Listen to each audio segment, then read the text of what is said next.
Welcome back, guys, to another video. As you know, it's a new year, so it's time for some more videos. For those that are new to the channel, like, subscribe, and all that good stuff. For those that are already here, welcome back. So today we're going to do another review on the Jaxx Flow wireless speaker. I had to get that name right. Now you can find this at Five Below for $15. I'm a little late on this review. It's actually been at Five Below, I want to say, for the last couple weeks, depending on which location you go to. And the price for this is $15. So without further ado, let's hop right into this review and see what comes inside the box.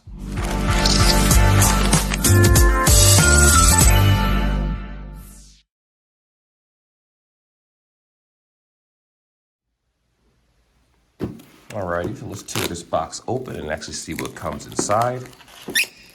Let's see here. I did get the orange color because I wanted to do something a little different for the channel. Most of the speakers I get are either gray or black or just some type of, hit the stand with this thing, some type of solid color. So I figured it'd be best to just get it this way. So just so you know, let's talk some tech specs before we open it. 32 feet roughly for the Bluetooth. So that kind of narrows down to 33 feet roughly. Bluetooth 5.1, so that's a decent, the fact that it's somewhat current. I think that top is 5.2, I could be wrong, but Bluetooth 5.1.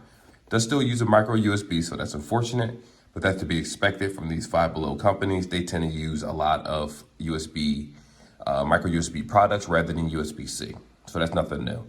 Playtime is 3 to 3.5 hours, and that does vary based on the volume you have the speaker on, and charge time is between 2 to 2.5. Normally, I would say that's a bad thing, like I normally do in every video, but because this type of speaker can be plugged up, or you can keep it plugged up while you're using it, that does make a huge difference. If you're using it completely wireless, well, just be aware of that, the battery life. And we have the volume buttons right here. So if you volume down, self-explanatory, volume up, power button, if you hold it, it will change the song back and forth, and this will pause and play. So with that being said, oh, and of course this has a kickstand. So let me use my trusty sword knife, which is nothing but scissors. Cut this thing open so we can go ahead and do this review. Let's see here. All right. So that is open. We'll lift this out of, okay, so this pops right off. This is the headset itself. Oh my gosh, looks like I'll have to actually pop this inside, and I'll show you guys how to do that in a moment. Easy steps. Like I said, micro USB right here, so let's not be surprised when you see it. It is micro USB. The good thing is that even though most of us, whether you're an Apple user or Android, everything is either USB-C or Lightning cable, the good thing is that these all come with their own separate cables, so you don't have to actually go out and purchase them, unless you just want a longer cable for whatever reason. All right, so we have the headset right here. All right. And I'm not going to read any of the instructions because Bluetooth, for the most part, are the same. If for any reason I have to read it, then you know we'll read it together. Now, for this part right here, for the kickstand, which the kickstand is completely optional, which it wouldn't make sense why you wouldn't use it. I'm going to go ahead and, there we go, put it in like so. Play some Tetris, pop it right in. That's your headset right here. So with that being said, you have your charger port on the back right here, like we discussed. This is right, well, I didn't actually show you, but I'm showing you right now. This is a charger port for micro USB. This piece doesn't come off, but what I will say is this is a little uneven. So I'm not sure if this are all the models like that, but you can definitely tell that this is probably a rush product on an assembly line because I had to actually kind of push it back in place, but you can see the little groove right there. So actually, no, I could take this off with the glue and just move it over. I'll do that later. But hopefully the other ones don't come the same exact way. So we'll discuss what we saw a moment ago. Power button is right here. If you hold the volume down, it'll change the song backwards. If you hold the volume forward, it'll change the song forward. And in addition to that, depending on the type of music player you play, sometimes if you go backwards, it completely skips to the last song. I'm thinking that this will probably, if you're somewhat into a song, this will probably just send you back to the last song that you were listening to. Also, this is the hold the power button. It'll turn the headset on. If you hold this one, it'll go forward. And if you just tap them once, volume down, volume up. That's pretty much it. So what I'm going to go ahead and do is, actually, let's talk about the build. You can definitely tell this is plastic. It feels a lot more, ooh, I squeezed that. Okay, so if you squeeze this hard, it does feel a little cheap.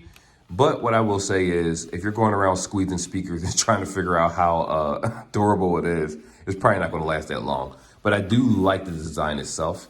It has a little plastic back here, which is an orange or coral. I guess you could call this coral. The colors look a little bit brighter in my camera, so that's probably why you can't really see it. So it looks more coral to me than orange. So the coral actually looks very, very nice. I'm actually surprised about that. The speaker right here, the grill right here, it's like this little fabric texture.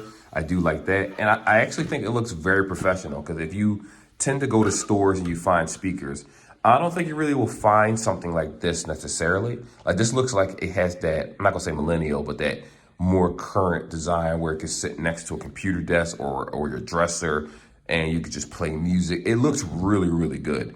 Now, the question is, once we get past the physical part, how does it actually sound? So in the next section, let's go ahead and hop into that and see how well this sounds. Bear with me, I will have to do a little screenshot because I forgot my other phone, the Pixel 6 Pro, which I use for like connectivity and all that fun stuff. So let's just hop into the next section of the video so we can just kind of wrap this up. So unfortunately, I wasn't actually able to record. This is very different than Android, where I can have the speaker on and still record while doing different things and whatnot. It won't allow me to do that. I do apologize to my viewership. I forgot to bring my other phone. It's been a long weekend. It's been a very, very long weekend. Anyway, what I will say about this speaker is that, to be honest, you're not missing anything when it comes to sound. Granted that this is $15, I'll be honest with you.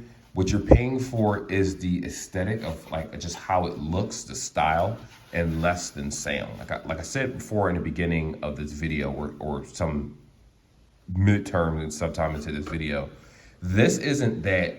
When I first physically saw the speaker, it looks extremely nice. The packaging looks nice. The way it comes inside this case right here looks nice. It's a very nice looking speaker.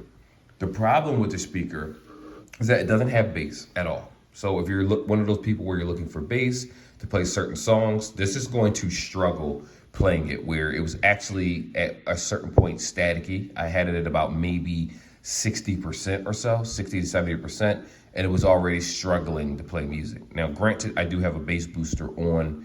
You know, when you use your Apple device, you do have the option to turn bass booster on and off. I do have that on, so it would make a difference if I turn it off. Regardless, this still doesn't have the capability of doing decent quality bass. It's just not possible. I'm all over the place, kind of. I'm trying to find words to say this nicely, but this is not a speaker that's worth $15. Like, if you're just buying something for someone as a gift, it looks nice, the packaging looks nice. The average person is going to look at this, they're going to use it, they'll be perfectly fine. And when I say average person, we're not talking about music specialists, because no music specialist will ever buy something that's cheap. They will buy something that's much more higher end, that has more bass, something similar to a Bose system. And we're just talking about regular, what's the word? The very regular viewership. You're still going to want something of a certain caliber. Granted, you can find a lot of cheap speakers that sound amazing. This isn't one of them. To be honest, I've done speakers on this channel that were $5 or $6 that had better sound than this particular one.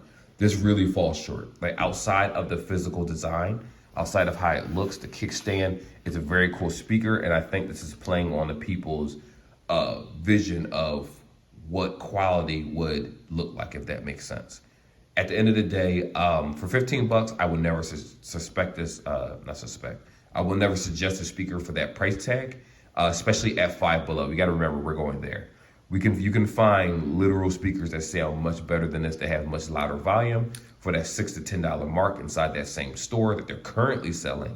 And for this, again, if you're buying something because you like the packaging, you like the way it looks, it's going to sit on your desk, you may listen to podcasts or different things, that's an entirely different scenario. It's perfectly fine for that. But if you're using it for strictly music and you want a quality of music, this isn't for you. Podcasts, cool. Music at a lower volume, 50% or so, perfectly fine. If you're looking for that bass, that to really make the song come out the way the music, I guess the producer or whoever it was intended, this is not a speaker for that. So just be aware that when you buy it, you will be sorely disappointed with the sound when you compare it to other $5 below products that you might have had in the past. But with that being said, it does come in multiple colors. I believe it comes in black and white or gray, or I know it definitely comes in gray or some type of bluish color. But just be aware, again, I like it. I'm going to keep this on my desk at work or at home, and I'm going to use it for that reason. It's still a cool speaker. It's still going to do what I wanted to do, which is to play podcasts and anime and things like that. So I'll be perfectly fine with it. But for the music lover, definitely pass up. So anyway, that's the review. Tried to cut this down. Next time I will make sure to bring the proper tools that I have so I can make this a more interesting video.